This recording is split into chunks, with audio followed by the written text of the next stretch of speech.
Hello friends, ನಮಸ್ತೆ. ಸ್ಫೂರ್ತಿ kitchen and ಬ್ಲಾಗ್ಸ್ಗೆ ಸ್ವಾಗತ. ಇವತ್ತಿನ ರೆಸಿಪಿ ಹೆಸರುಬೇಳೆ ಕಿಚಡಿ ಮತ್ತು ಬದನೆಕಾಯಿ ಬಜ್ಜಿ. ಯಾವ ರೀತಿ ಮಾಡೋದಂತ ನೋಡೋಣ ಬನ್ನಿ. ನೋಡಿ, ಕಿಚಡಿಗೋಸ್ಕರ 1 ಗ್ಲಾಸ್ ಅಕ್ಕಿ ತೊಗೊಂಡಿದ್ದೀನಿ. ನಾನು ಅಕ್ಕಿ ತೊಗೊಂಡಿದ್ನಲ್ಲ, ಅದೇ ಗ್ಲಾಸಲ್ಲಿ 1/4 ಗ್ಲಾಸಷ್ಟು ಹೆಸರುಬೇಳೆ ತೊಗೊಂಡಿದ್ದೀನಿ. ಇವನ್ನ ಸ್ವಲ್ಪ ಹುರ್ಕೋಬೇಕೀಗ. ಡ್ರೈಯಾಗೆ ಹುರ್ಕೊಳ್ಳೋದು.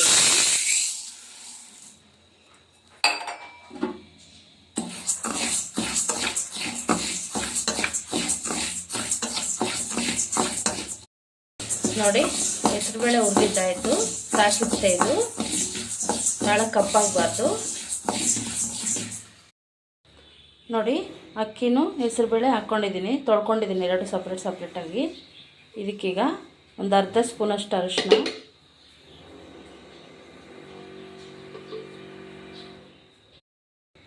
1 ಸ್ಪೂನಷ್ಟು ಉಪ್ಪು. ನಾವು ಯಾವ ಗ್ಲಾಸಲ್ಲಿ ಅಕ್ಕಿನೂ ಬೇಳೆ ತೊಗೊಂಡಿದ್ವಲ್ಲ, ಅದೇ ಗ್ಲಾಸಲ್ಲಿ 3 ಗ್ಲಾಸಷ್ಟು ನೀರು ಹಾಕ್ಕೊಳ್ಳೋಣ.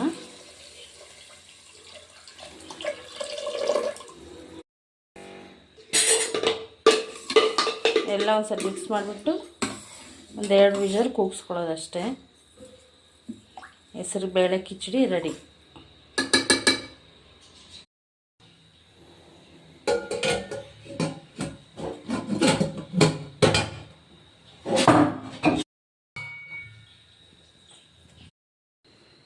ಕಿಚಡಿ ರೆಡಿಯಾಗಿದೆ, ನೋಡೋಣ. ನೋಡಿ, ಸಿಂಪಲಾಗಿ ಮಾಡ್ಕೋಬೋದು. ಭಾಳ ಚೆನ್ನಾಗಿದೆ. ನಮ್ಮ ಕಡೆ ಪಾವಗಡೆ ಸೈಡು ಷಷ್ಠಿ ಪ್ರಯುಕ್ತ ಹೆಸರುಬೇಳೆ ಕಿಚಡಿ ಬದನೆಕಾಯಿ ಬಜ್ಜಿ ಮಾಡೇ ಮಾಡ್ತಾರೆ ಎಲ್ಲರ ಮನೆಯಲ್ಲೂ. ನೋಡಿ, ಬದನೆಕಾಯಿ ಬಜ್ಜಿಗೋಸ್ಕರ ಇವೆಲ್ಲ ಫಸ್ಟು ಬೇಯಿಸ್ಕೊತೀನಿ. ಬದನೆಕಾಯಿ ಎಲ್ಲ ಕಟ್ ಮಾಡ್ಕೊತೀನಿ ನೀಟಾಗಿ. ನೋಡಿ, ಬದನೆಕಾಯಿ ಎಲ್ಲ ಕಟ್ ಮಾಡ್ಕೊಂಬಿಟ್ಟು ಚೆನ್ನಾಗಿ ತೊಳ್ಕೊಂಡು ಈಗ ಬೇಯಿಸ್ಕೊಳ್ಳೋಣ. ಇದ್ರ ಜೊತೆಗೇ ಹಸಿಮೆಣ್ಸಿಕಾಯಿ ಹಾಕ್ಕೊತಾ ಇದ್ದೀನಿ. ಬೇಯಿಸ್ಕೊಳ್ಳೋದಷ್ಟೇ, ಇದಕ್ಕೇನು ಹಾಕೋಂಗಿಲ್ಲ, ಉಪ್ಪು ಏನೂ. ನೋಡಿ, ಬದನೆಕಾಯಿ ಒಂದು 50% ಬೆಂದಿದ್ದಾವೆ. ಈಗ ಇದ್ರ ಜೊತೆಗೆ ಟೊಮೊಟೊ ಹಣ್ಣು ಹಾಕ್ಕೊಳ್ಳೋಣ.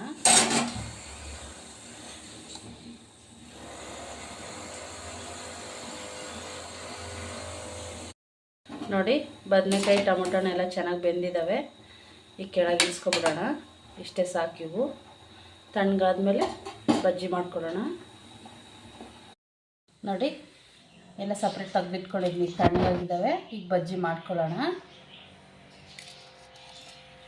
ಈ ಪಾತ್ರೆ ತಗೊಂಡು ಬೆಳ್ಳುಳ್ಳಿ, 1 ಸ್ಪೂನ್ ಉಪ್ಪು,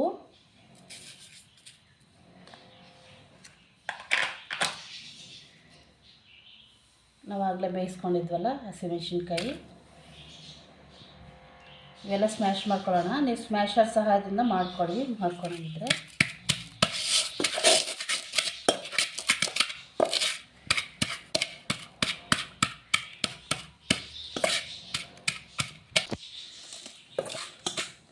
ಫ್ರೆಂಡ್ಸ್, ಷಷ್ಠಿ ಪ್ರಯುಕ್ತ ಇವತ್ತು ಸಂಡೇ ನಮ್ಮ ಕಡೆ ಸುಬ್ರಹ್ಮಣ್ಯ ಸ್ವಾಮಿ ಜಾತ್ರೆ ನಡೆಯುತ್ತೆ. ಅದರ ಪ್ರಯುಕ್ತ ಹೆಸರುಬೇಳೆ ಕಿಚಡಿ ಮತ್ತು ಬದನೆಕಾಯಿ ಬಜ್ಜಿ ಎಲ್ಲರ ಮನೆಯಲ್ಲೂ ಮಾಡೇ ಮಾಡ್ತಾರೆ. ಇದು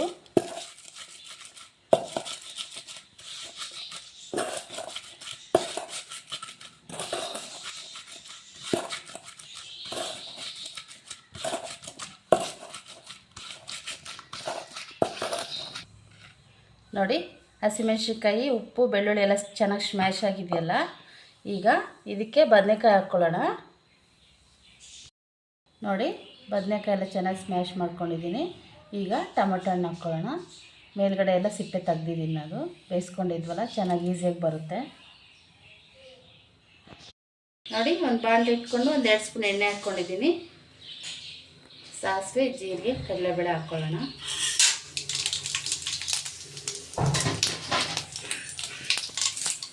ಅದಕ್ಕೆ ಒಂದು ಸ್ವಲ್ಪ ಕರಿಬೇವು.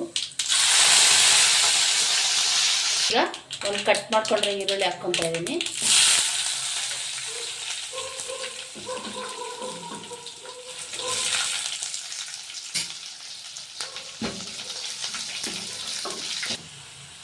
ನೋಡಿ ಇದೆಲ್ಲ ಈರುಳ್ಳಿ ಎಲ್ಲ ಚೆನ್ನಾಗಿ ಫ್ರೈ ಆಗಿದ್ದಾವೆ.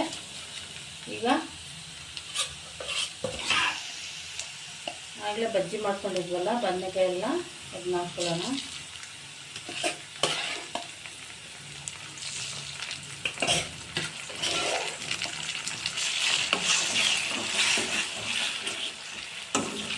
ಅಷ್ಟೇ, ಒಂದರಿಂದ 2 ನಿಮಿಷ ಚೆನ್ನಾಗಿ ಫ್ರೈ ಮಾಡ್ಕೊಂಡ್ಬಿಟ್ಟು ಗ್ಯಾಸ್ ಆಫ್ ಮಾಡ್ಕೊಳ್ಳಿ ಅಷ್ಟೇ.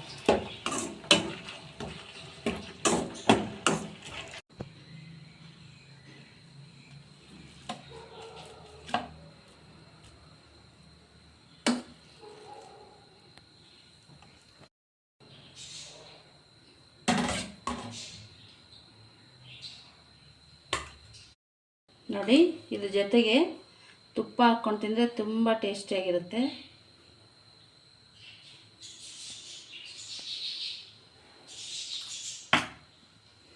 ರೆಡಿ ಆಯಿತು ನೋಡಿ, ರೆಡಿ ಆಯಿತು. ನಮ್ಮ ರೆಸಿಪಿ ಇಷ್ಟ ಆಗಿದ್ರೆ ಲೈಕ್ ಮಾಡಿ, ಶೇರ್ ಮಾಡಿ, ಸಬ್ಸ್ಕ್ರೈಬ್ ಮಾಡಿ.